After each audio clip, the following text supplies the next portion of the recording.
Hello दोस्तों, स्वागत है आपका हमारे चैनल पर। दोस्तों, आजकल प्यार होना, फिर शादी होना और कुछ ही समय में डिवोर्स होना इतनी आम बात हो गई है कि ज्यादातर लोग ऐसी घटनाओं को अब ज्यादा अहमियत ही नहीं देते। उनकी तरफ से कभी कभी बेवजह ही हो रहे अलगाव को रोकने के लिए भी कोई प्रयास किया ही नहीं जाता। आज की ये कहानी ऐसे ही हो रहे अलगाव की है, जिसे खुद एक पत्नी अपने शब्दों में बता रही है।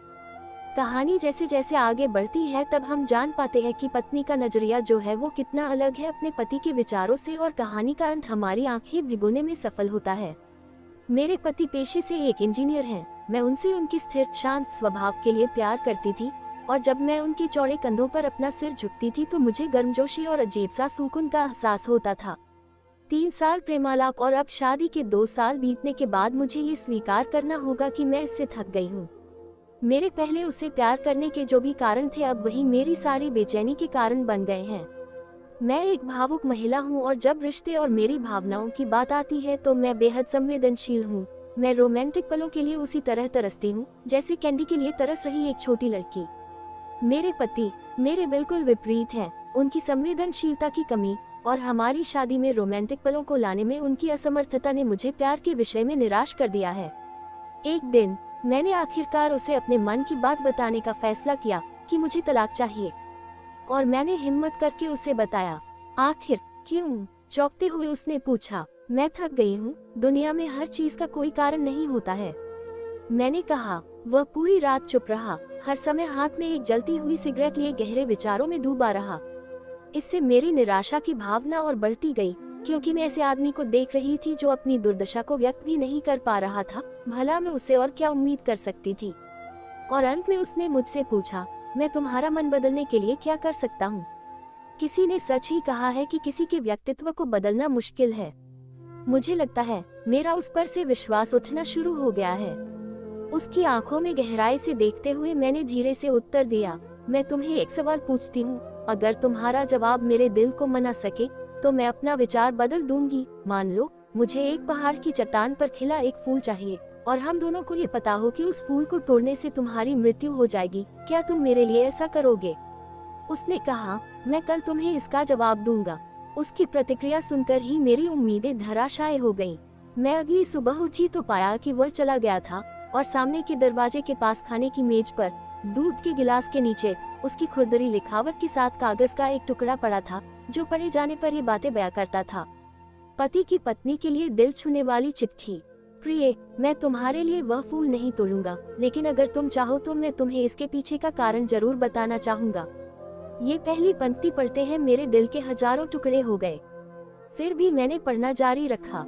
जब तुम कंप्यूटर का इस्तेमाल करती हो तो तुम हमेशा सॉफ्टवेयर प्रोग्राम को गड़बड़ कर देती हो। अंत में तुम स्क्रीन के सामने बैठकर रोती हो। मुझे अपनी उंगलियों को जिंदा रखना पड़ेगा ताकि मैं प्रोग्राम को पुनर्स्थापित करके तुम्हारे कीमती आंसू बहने से रोक सकूं। तुम हमेशा घर की चाबियां गुमा देती हो, इसलिए मुझे दरवाजा खोलने के लिए अपने पैरों को जिंदा रखना पड़ेगा ताकि दरवाजा तोड़कर तुम्हें घर के अंदर ले जा सकूं। तुम यात्रा करना पसंद करती हो, लेकिन हमेशा एक नई जगह में अपना रास्ता भूल जाती हो।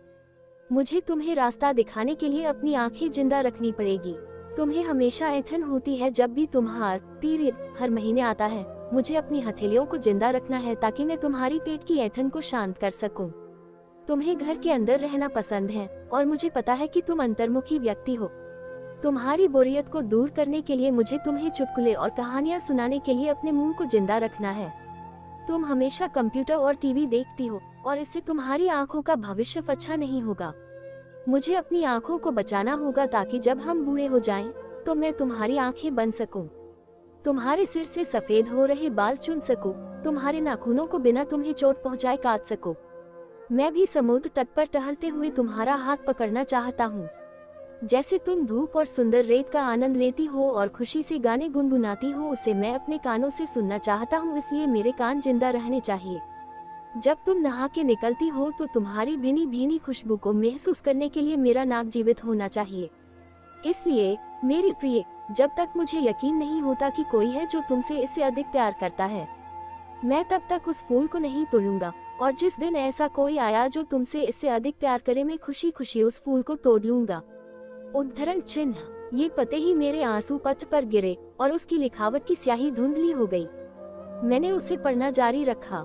अब जब तुमने मेरा उत्तर पूरा पढ़ लिया है, अगर तुम संतुष्ट हो, अगर मैंने तुम्हारे दिल को मना लिया हो, तो कृपया सामने का दरवाजा खोलो, क्योंकि मैं बाहर खड़ा हूँ तुम्हारी पसंदीदा ब्रेड और ताज़ा दूध के साथ। मैं जल्दी से दरवाजा खोलने के लिए दौड़ी और उसके चिंतित चेहरे को अपने हाथों में कसकर पकड़ा और चूम लिया और उसकी बाहों में समा गई। अब मुझे पूरा यकीन हो गया कि कोई भी मुझसे उतना प्यार नहीं करेगा जितना वह करता है, और मैंने फूल को नहीं तोड़ने का फैसला किया। यही जीवन है और प्रेम है। जब कोई प्यार से घिरा होता है तो उत्तेजना की भावना दूर हो जाती है और वह उस सच्चे प्यार को नजरअंदाज कर देता है जो शांति और नीरसता के बीच में होता है। प्यार सभी रूपों में प्रकट होता है, यहाँ तक कि बहुत छोटे और सूक्ष्म रूपों में भी। इसका कभी एक मॉडल नहीं रहा है, ये सबसे नीरस और उबाऊ रूप में भी हो सकता है। फूल और रोमांस प्यार का हिस्सा हो सकते हैं, पर प्यार नहीं। तो दोस्तों, आपको ये प्यार भरी पति पत्नी की कहानी कैसी लगी? इस छोटी सी कहानी ने आपके भी दिल को छुआ या नहीं? ऐसी ही सैकड़ों कहानियाँ आप इस वेबसाइट पर पढ़ सकते हैं। धन्यवाद।